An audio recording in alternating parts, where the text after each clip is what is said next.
Amma didn't remember falling asleep, but when she opened her door the next morning, the street outside her tiny apartment was packed. 200 men in black suits, heads bowed to her, and standing at the front, his arm still bandaged with her work, Kang Jun-woo said calmly, "From now on, no one touches her. She belongs to me." The coffee mug slipped from her fingers. It shattered on the threshold, ceramic pieces scattering like her thoughts. Amma's heart hammered against her ribs, each beat a drum of panic she couldn't control. The morning light filtered through the bodies blocking her street, casting long shadows that swallowed the familiar comfort of her neighborhood whole.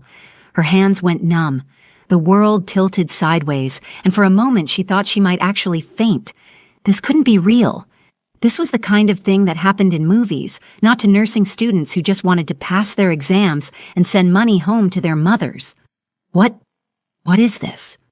Her voice came out smaller than she intended, and she hated herself for it. Jun-woo stepped forward. Up close, in daylight, he was even more devastating than he'd been last night in the alley. Sharp jawline, eyes darker than the coffee she'd just dropped, and a presence that made the air feel thinner. He moved like water, smooth, inevitable, dangerous. But there was something else, too. Something in the way he looked at her that made her skin prickle with awareness, like she was the only person in the world who mattered. "Protection," he said simply. "You saved my life. Now I save yours. I don't need—" "You do." His voice was soft, but something in it made her mouth go dry. "The moment you touched me, you became involved.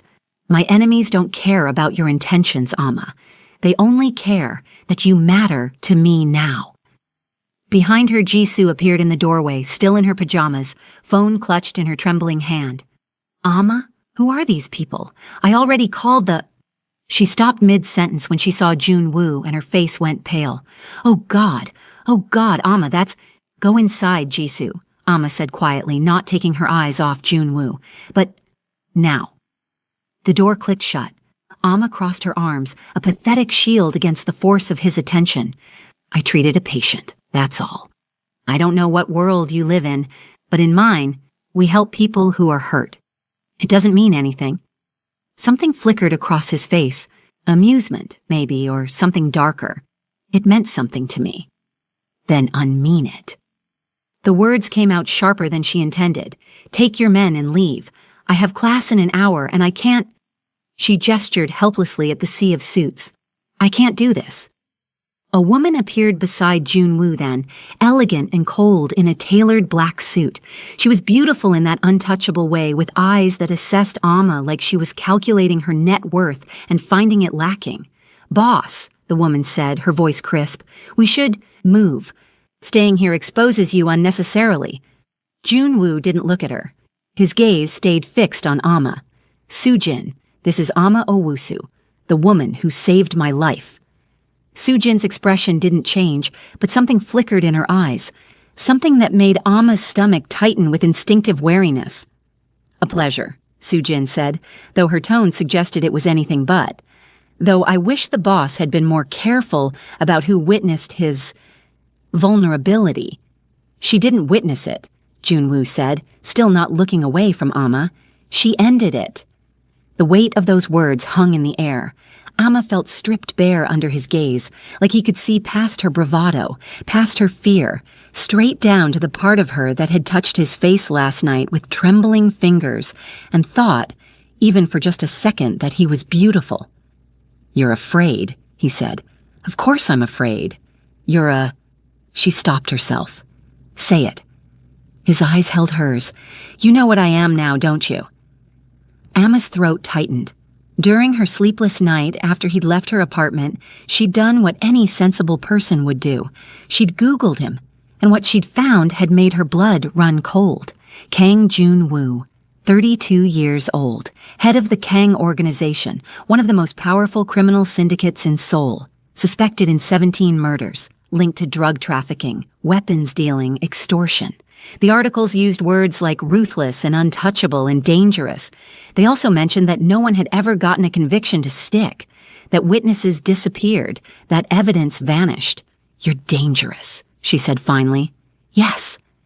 He stepped closer, and she caught the scent of expensive cologne mixed with antiseptic from her bandages. But not to you. Never to you, Ama Owusu. The way he said her full name, with careful precision, made something in her chest flutter traitorously. She shoved it down. How do you know I know everything about you now. It's my job to know. He tilted his head slightly. You work 2 part-time jobs. You send money home every month to your mother in Accra. You haven't been home in 3 years because you can't afford the plane ticket. You study until 2 a.m. most nights, and you take your coffee with too much sugar because it reminds you of your grandmother's tea.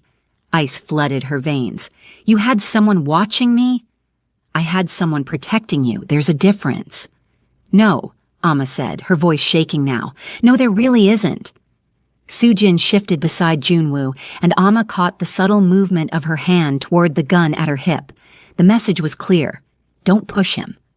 For a moment, neither of them spoke. A delivery truck tried to turn onto the street and stopped short, the driver's confused face pressed against the windshield. One of the suited men gestured, and the truck reversed quickly. Junwoo's jaw tightened. Get in the car, Ama. Excuse me? Your apartment isn't safe anymore. Neither is your clinic or your university. My presence here has marked you. His voice remained calm, but something urgent bled through. Until I can ensure your safety, you're coming with me. She could refuse, Sujin said, and there was something in her voice that made Ama look at her sharply. The boss is giving you a choice, Miss Owusu. You should consider that carefully. Not many people get that courtesy. I'm not going anywhere with you. But even as Ama said it, she felt the truth of his words settling like stones in her stomach. She thought of Mrs. Park next door with her grandson, Mr. Kim who sold hotdog on the corner, her classmates. What have you done? I survived. His eyes darkened, and you made that possible. Before she could respond, a black sedan pulled up behind him. The door opened silently. Junwoo extended his hand, and the gesture was somehow both a request and a command. Please. Ama looked at his hand, the same hand she'd held last night while stitching his wound, feeling his pulse under her fingertips like a secret. She'd been so focused on saving him that she hadn't let herself think about who he might be, what he might be. Now she knew, and knowing changed everything. If I go with you, she said slowly, do these men leave? Do my neighbors get their street back? Yes. And my roommate? My friends? They're safe? Untouched. He said it like a vow. I give you my word. Ama laughed, but there was no humor in it. The word of a... She stopped again. The word of a monster? Junwoo finished softly. Yes. That's exactly what I'm giving you, and I've never broken it. Not once. She searched his face, looking for the lie, but his eyes held steady, and something in their depths made her believe him, or maybe she just wanted to believe him, which was infinitely more dangerous. One day, Ama said finally, I'll stay one day while you figure this out. Then I'm going back to my life. Junwoo's lips curved into the ghost of a smile. One day. The way he said it made it sound like a countdown. Ama grabbed her bag from inside. Jisoo stared at her with wide, terrified eyes but said nothing, and walked toward the sedan. Junwoo's hand touched the small of her back, guiding her, and heat bloomed through her scrubs despite every logical reason to flinch away. Sujin slid into the front passenger seat, her posture rigid. Ama caught her watching them in the rearview mirror, and the look in her eyes was complicated, calculating. The interior of the car was all black leather and tinted windows. Junwoo slid in beside her, close enough that their thighs almost touched. The door shut with a decisive click, and suddenly the world outside felt very far away. Where are we going? Ama asked as the car pulled smoothly into traffic, the sea of men dispersing like they'd never existed. Somewhere safe. That's not an answer. Junwoo turned to look at her fully, and in the dim light of the car, his features softened. My home. You'll have your own room, your own space. No one will bother you. But I need you where I can. He stopped, jaw working like he was chewing on words he didn't want to say. Where you can control me, Ama supplied. where I can keep you alive." His hand moved to his bandaged arm unconsciously. "The people who did this to me won't stop, and when they find out about you, then maybe you should have thought about that before you brought 200 men to my door." Silence fell between them, heavy and charged. Amma stared out the window, watching Sol blur past, and tried to ignore the way her skin still burned where he'd touched her back. "I'm sorry." Junwoo's voice was so quiet she almost missed it. She turned sharply. "What?" "For ruining your life." He wasn't looking at her anymore, his gaze fixed on something beyond the tinted glass. "You showed me kindness, and this is how I repay you. You have every right to hate me." Amma wanted to say she did hate him, wanted to scream it actually, but the words stuck in her throat because they weren't entirely true. What she felt was more complicated than hate, more terrifying. "I don't hate you," she said finally. I don't understand this. Any of this." "Then let me explain." Junwoo shifted to face her, and his knee pressed against hers in the confined space. Neither of them moved away. "But first, you need to know what happened last night, before you found me." Amma's pulse quickened. "Okay, boss." Soo-jin's voice cut in from the front seat, sharp with warning. "Is that wise? She's a civilian. The less she knows—" "She's already involved, Soo-jin." Junwoo's tone left no room for argument. "She deserves to understand why." Soo-jin's jaw tightened, visible even in profile, but she said nothing more. Junwoo turned back to Amma. "To understand how a nursing student became the most protected woman in Seoul, we need to go back 24 hours. The alley behind the clinic had smelled like rain and rotting vegetables.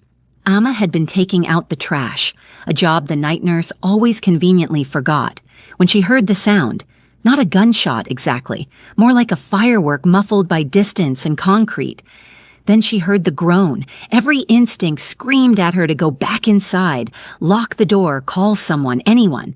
But her feet carried her forward toward the dumpster, where a man lay crumpled against the wall like discarded paper. Blood. So much blood, it looked black in the dim light from the street lamp. "Oh, God." Amma dropped to her knees, her scrubs soaking through immediately. "Hey, can you hear me?" The man's eyes opened, dark, unfocused, but conscious. His hand shot out and grabbed her wrist with surprising strength. "Don't—" His voice was rough, strained. "Don't call the police. You've been shot. You need no police." His grip tightened, desperate now. "Please." Amma's mind raced. Every protocol, every rule she'd learned screamed at her to call for help, but something in his eyes, in the raw fear beneath the pain, made her hesitate. She should have been terrified, should have run. But all she could think was that he was dying, and she was the only one who could stop it. "I'm a nursing student," she said, trying to keep her voice steady. "I can help you, but I need to see the wound. Can you let go of my wrist?" He studied her for a long moment, then slowly released her. Amma peeled back his blood-soaked shirt, her hands already moving with clinical precision. Entry wound in the left shoulder, no exit wound she could see. The bullet was still inside, and then she saw the tattoos, dragons coiling across his chest and shoulders, intricate and beautiful and obviously expensive, the kind of tattoos that meant something, that marked you as belonging to something. Her grandmother's voice echoed in her head. "Some people are dangerous, Amma. You can see it in their eyes, in how they carry themselves. Those people you walk away from." But she was already here, already kneeling in his blood, already committed. "This is bad," she muttered, more to herself than to him. "You need a hospital, a real surgeon." "Can't." He was fading. She could see it in the way his eyes kept drifting closed. "They'll find me." "Who will find you?" "Everyone." Not helpful, but Amma didn't have time to argue. She made a decision that would change her life, though she didn't know it yet. Okay, stay with me. I'm going to get supplies from inside. Do not pass out. Do you understand?" He nodded, barely. Amma ran. The clinic was small, underfunded, but they had enough for basic trauma care. She grabbed everything she could carry: gauze, antiseptic, sutures, local anesthetic, though she doubted it would be enough for what she was about to do. Her hands shook as she stuffed supplies into a bag. This was insane. She could lose her nursing license before she even got it. She could go to jail. She could let a man die because she was too afraid to break the rules.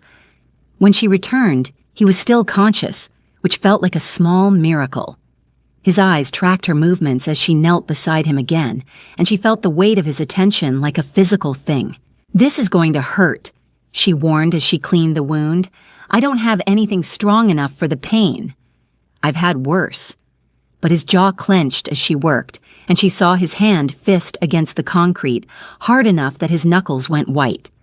"What's your name?" she asked, trying to distract him as she threaded the first suture. "Does it matter?" "It matters to me." She pulled the thread through, and he didn't even flinch. "I don't save nameless people in alleys."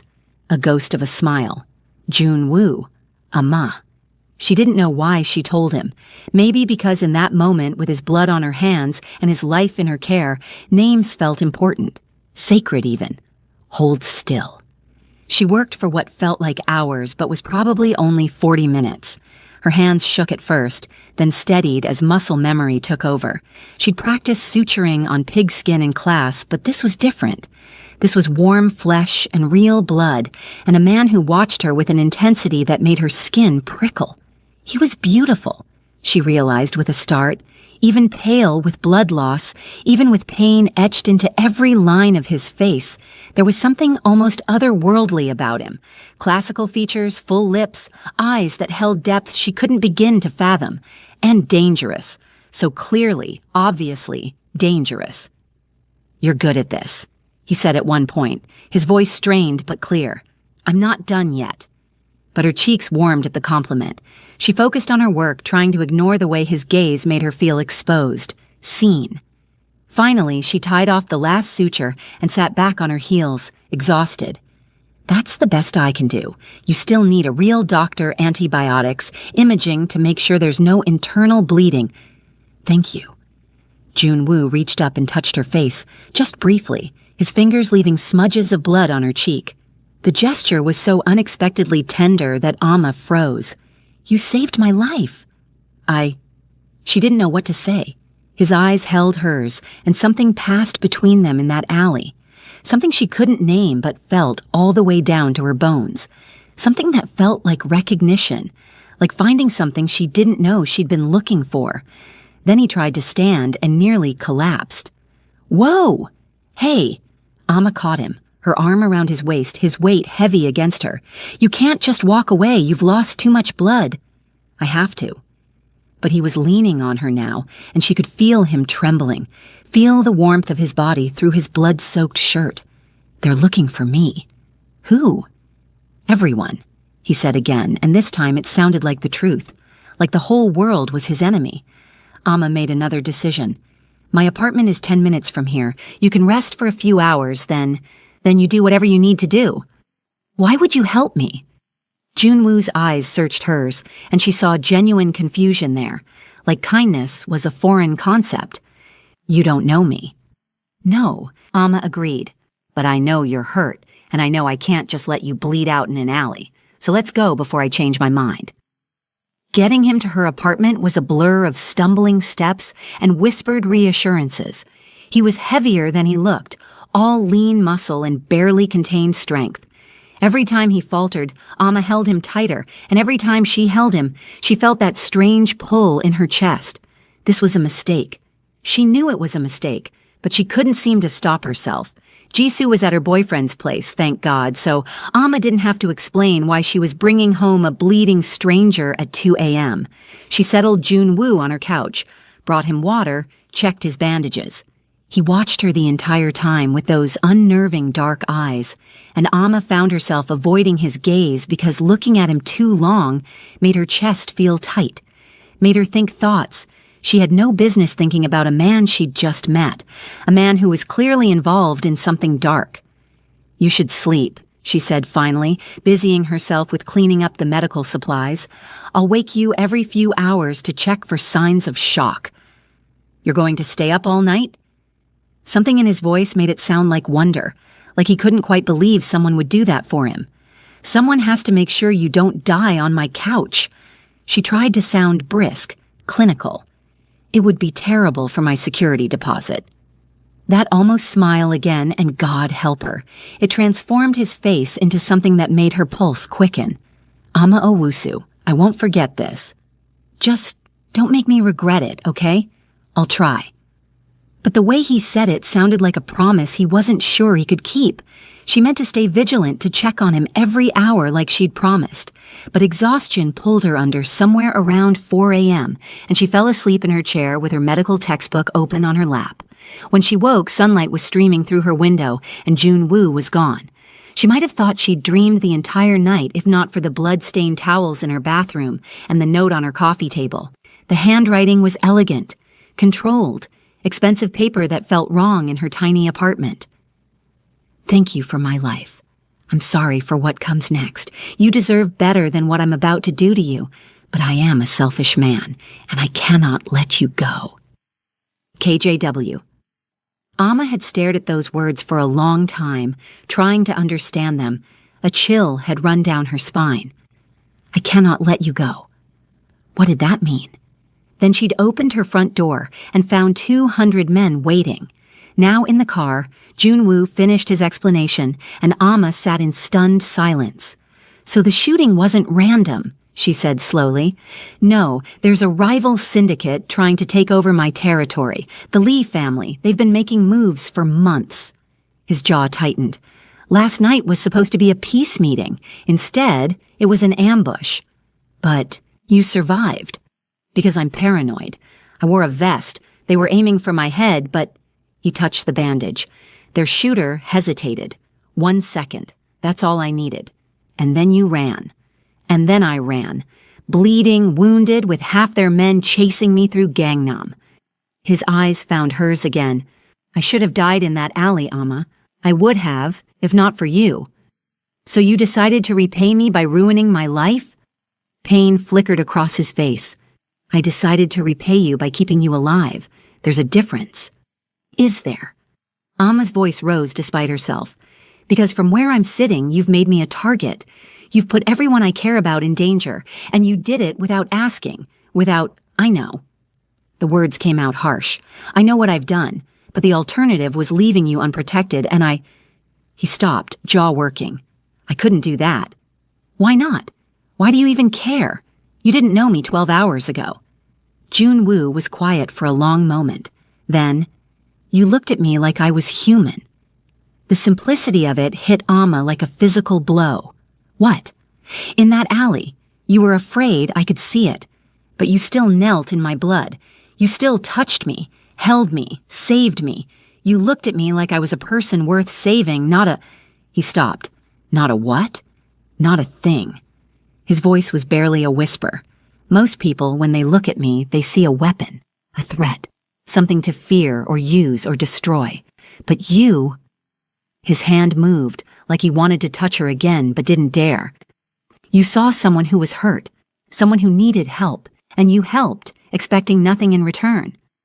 Ama's throat felt tight. That's what you do. When someone's hurt, you help them." "No." Jun Woo shook his head. "That's what good people do. Most people would have walked away, should have walked away." His eyes held hers. "But you're not most people, are you, Ama Owusu?" "Boss," Soo-jin's voice cut in sharply. "We're approaching the house." The car turned through tall iron gates that opened silently. Ama's breath caught. The mansion beyond was all glass and sharp angles, perched on a hill overlooking Seoul, beautiful and cold and utterly foreign to everything she knew. "This is where you live?" She couldn't keep the disbelief from her voice. "This is where you'll be safe." The car stopped at the entrance. "Come, I'll show you." Inside, the mansion was even more intimidating. Everything was white marble and dark wood, expensive art on the walls, space that echoed with emptiness. Men in suits appeared and disappeared like shadows, barely making a sound. Soo-jin walked ahead of them, her heels clicking on the marble with military precision. "I've prepared the East Wing guest suite," she said without turning around. "It has its own bathroom and sitting area. The doors lock from the inside." "Thank you, Soo-jin," Junwoo said. I also took the liberty of retrieving Miss Owusu's belongings from her apartment. Her roommate was cooperative. Soo-jin's tone made it clear exactly how that cooperation had been obtained. You went through my things? Amma's hands clenched into fists. We packed them carefully, Soo-jin said, still not looking at her. I'm sure you'll find everything in order. Junwoo led her through halls that all looked the same until he stopped at a door and pushed it open. This is yours. The room beyond was bigger than her entire apartment. A huge bed with white sheets, a wall of windows overlooking the city, a bathroom that probably cost more than her tuition. It was beautiful. It felt like a cage. And her suitcase, the battered one she'd brought from Ghana 3 years ago, sat on a bench at the foot of the bed, looking small and out of place. I can't stay here, Amma said, but even she could hear how weak the protest sounded. One day, Junwoo reminded her softly, you promised me one day. He was right. She had. And despite everything, despite how terrifying all of this was, part of her was curious about him, about this world she'd accidentally fallen into, about why his eyes went soft when he looked at her, like she was something precious and breakable. One day, she agreed. Then because she needed some measure of control. But I need to call my mother and Jisoo. They'll worry. Already taken care of. Junwoo gestured to the nightstand, where her phone sat charging. Your roommate knows you're safe. As for your mother, he hesitated. Perhaps it's better if she doesn't know the details. You mean it's better if she doesn't know her daughter is living with a criminal? The words came out harsher than Amma intended, but she didn't take them back. Junwoo flinched like she'd hit him. Yes, that would be better. Silence stretched between them. Amma wanted to take the words back, wanted to soften the blow somehow, but she also needed him to understand that she wasn't going to pretend this was normal, wasn't going to make this easy for him. I should let you rest, Junwoo said finally, already moving toward the door. Soo-jin will be nearby if you need anything, and He stopped, hand on the doorframe. I'll be in my study if you want to talk. Junwoo. He looked back, and something in his expression made her pulse quicken. How bad is this? Really? For a long moment, he didn't answer. Then, bad enough that I'm willing to become the monster you think I am to keep you safe. Does that answer your question? He left before she could respond, the door clicking shut behind him with a finality that made her skin prickle. 3 days passed in a blur of restless energy and growing tension. Amma tested every locked door, paced the garden like a caged animal, and felt the walls closing in. She barely saw Junwoo, just glimpses of him in hallways, always surrounded by his men, always looking at her like he wanted to say something but didn't know how. Until the third night, when everything changed. Around 3 a.m., Amma heard sounds, raised voices, doors slamming. She crept down the hall. Through an open door, she saw Junwoo surrounded by his men. A young man knelt on the floor, bleeding, crying. I told you what would happen if you betrayed me, Junwoo said, voice like ice. Boss, please. They have my sister. I didn't have a choice. Everyone has a choice. Junwoo pulled out a gun, pointed it at the guy's head. You made yours. No! Amma's voice rang out. Every head turned. Junwoo's face went blank. Amma, go back to your room. Don't do this, please. He sold information about you. Because of him, they know you're here. The young guy stared at Amma. I'm sorry, they have my sister. She's 14. One of the men hit him. Stop! Amma moved forward and Junwoo was there blocking her. Don't get involved in this. I'm already involved. She met his eyes. So if you're going to kill him, do it in front of me. Is this who you are? Is this saving? He put you in danger because someone threatened his sister, the same way you became this to protect yours. She held his gaze. Don't you see? He's just like you. Silence fell. The young guy was crying, blood dripping. Junwoo stared at Amma, a war playing out behind his eyes. Finally, slowly, he lowered the gun. Take him to the holding room. Find his sister. Bring her here safe. Then we'll decide. Boss? One man protested. Did I stutter? Do what I said, now. They dragged the young guy out, still thanking Amma. Su Jin appeared. Boss, the men are talking. They're saying you're going soft. Get out, all of you. Alone, Junwoo turned to Amma. That was stupid, dangerous, and stupid. But I couldn't watch you become something you'd hate yourself for. You think I don't already hate myself? He laughed bitterly. I've done things that would make you run screaming. One moment of mercy doesn't change what I am. No. She stepped closer. But it's a start. His hand cupped her face. You're going to get yourself killed trying to save me. Then we're even. Something cracked in his expression. I would burn this entire city down before I let anyone hurt you. That's not healthy, Amma said breathlessly. I know. He leaned in. But I stopped being healthy a long time ago. The air between them crackled. They were standing too close. I should go, Amma whispered. You should. His hand found her waist, but then he pulled back abruptly. Not yet, not like this. When we cross that line, there's no going back, and I need you to be sure. Not caught up in the moment, sure. She knew he was right. Okay, he stepped back. Get some sleep. We'll figure this out. The following evening, Junwoo knocked on her door. I thought you might want to eat dinner, properly. Something in his expression softened when she said, Will you eat with me? Yes. They ate in a smaller dining room. Just the two of them. You don't have to look so suspicious, Junwoo said, a hint of amusement in his voice.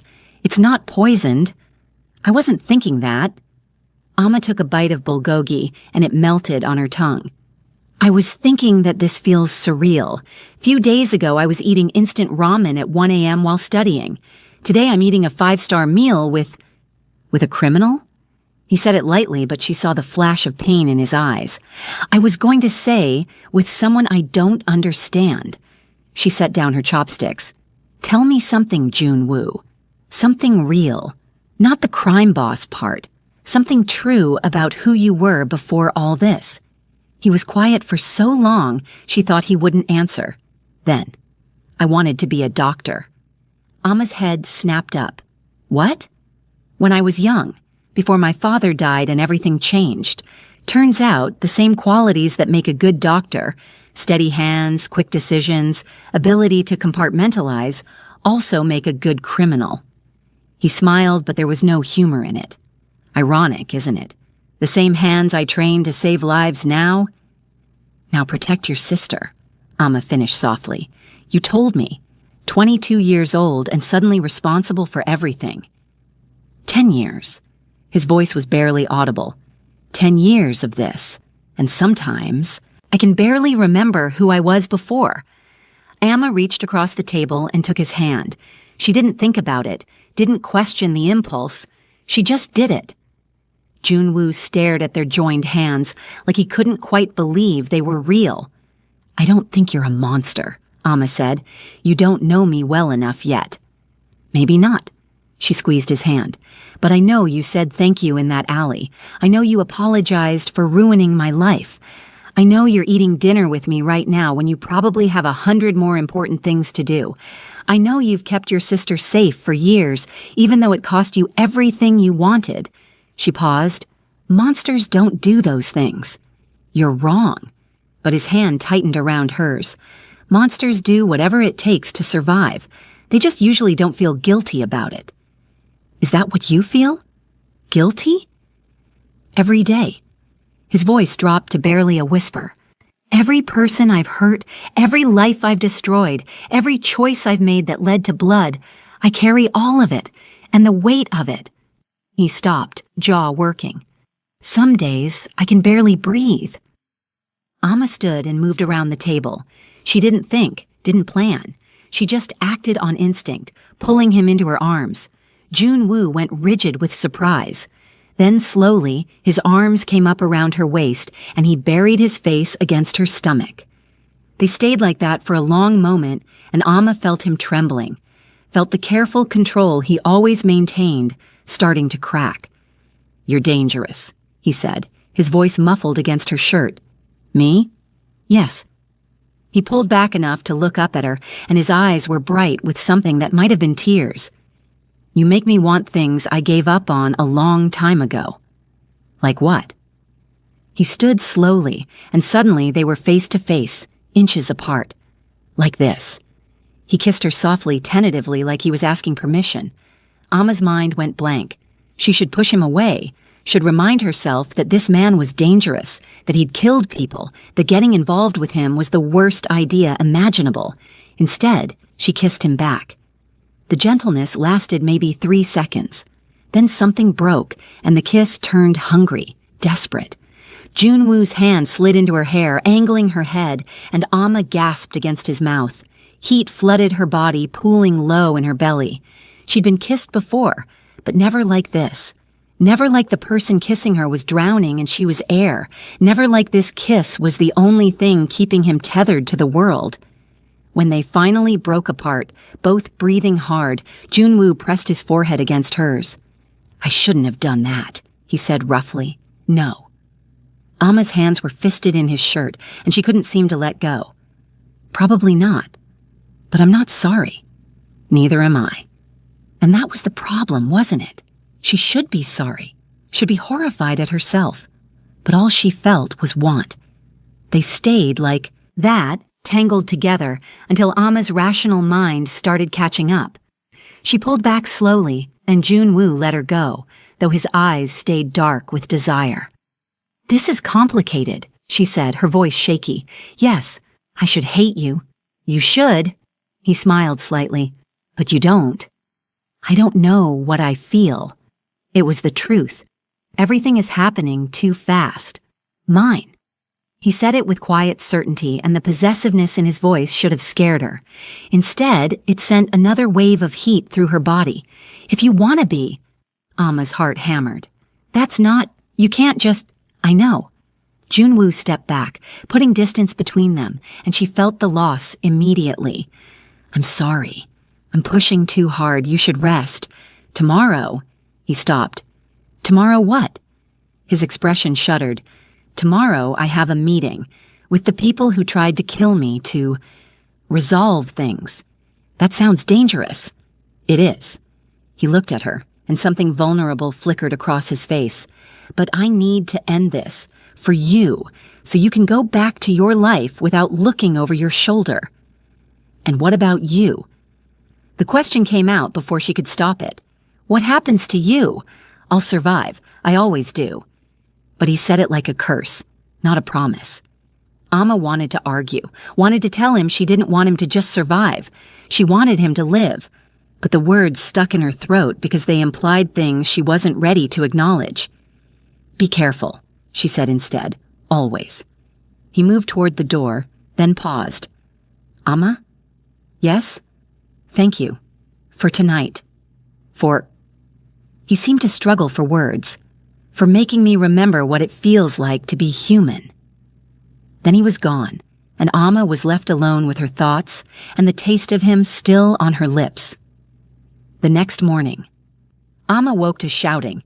It was still dark outside, maybe 5 a.m. The look on Junwoo's face when he burst into her room made Amma's blood run cold. "Get dressed, quickly." "What's wrong?"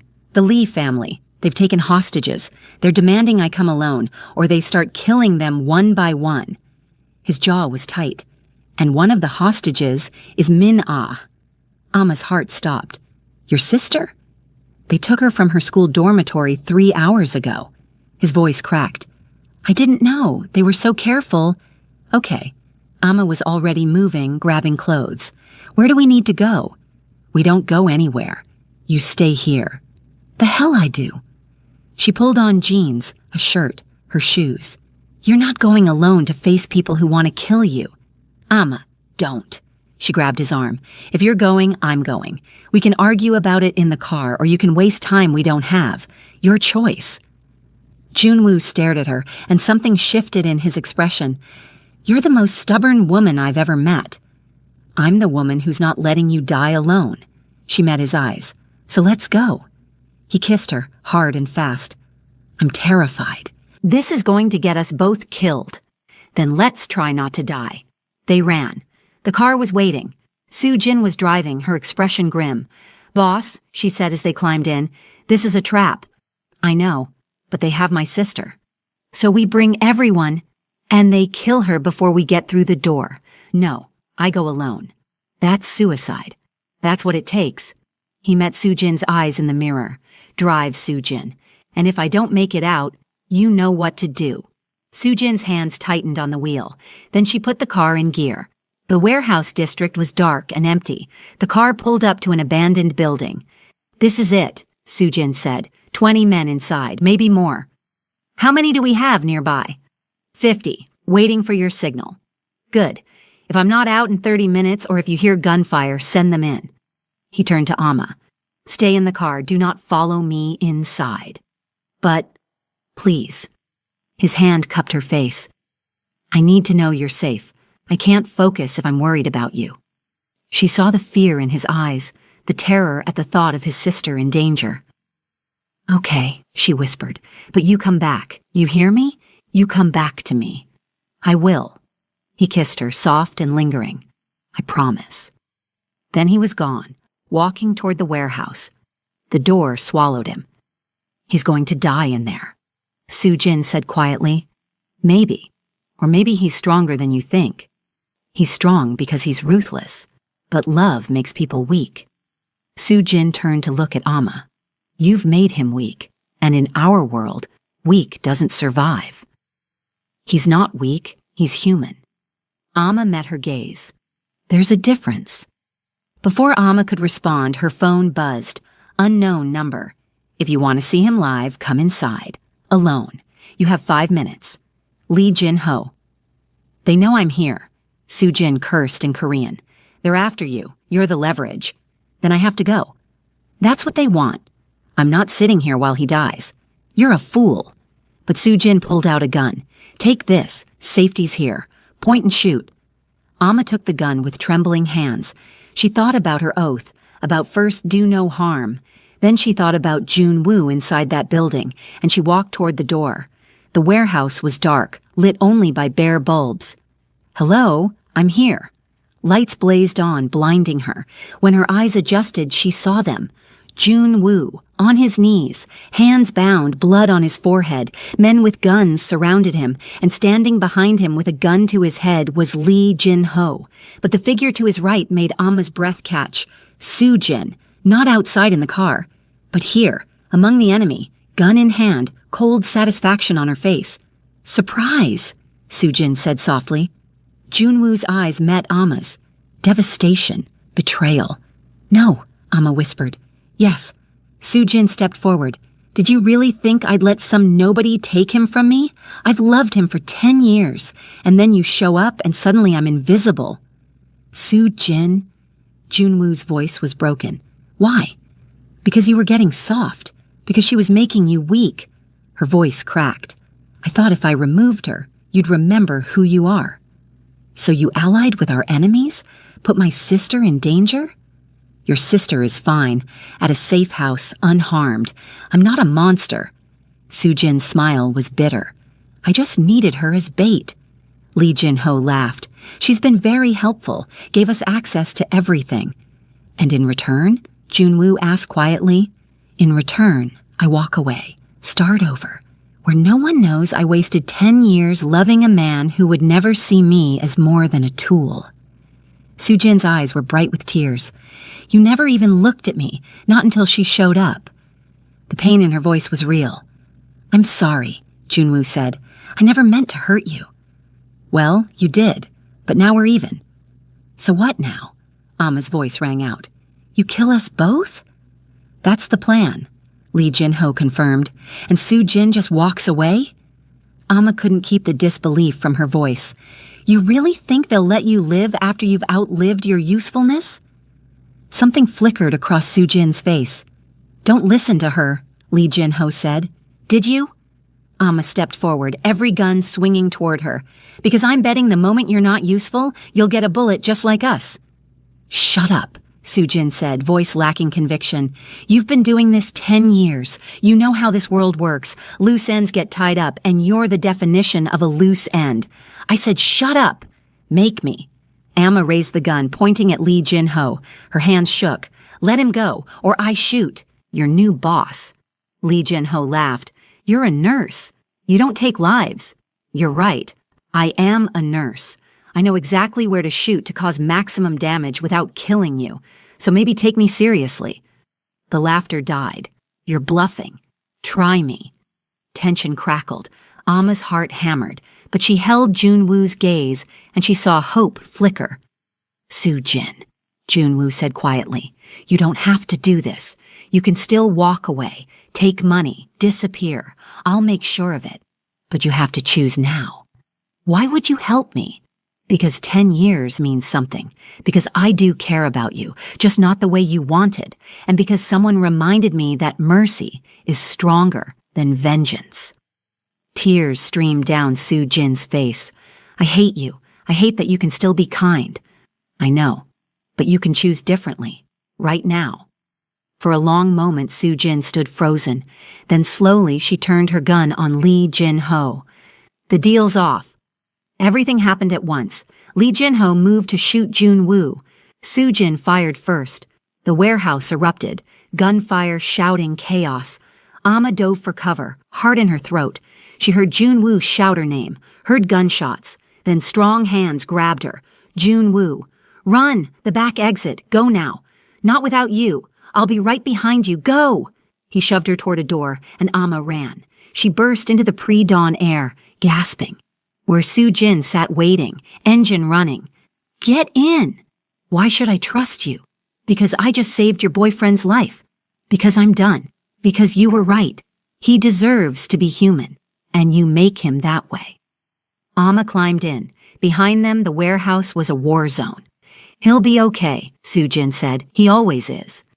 They waited. Minutes felt like hours. Then finally a figure emerged. Junwoo, covered in blood but walking, alive.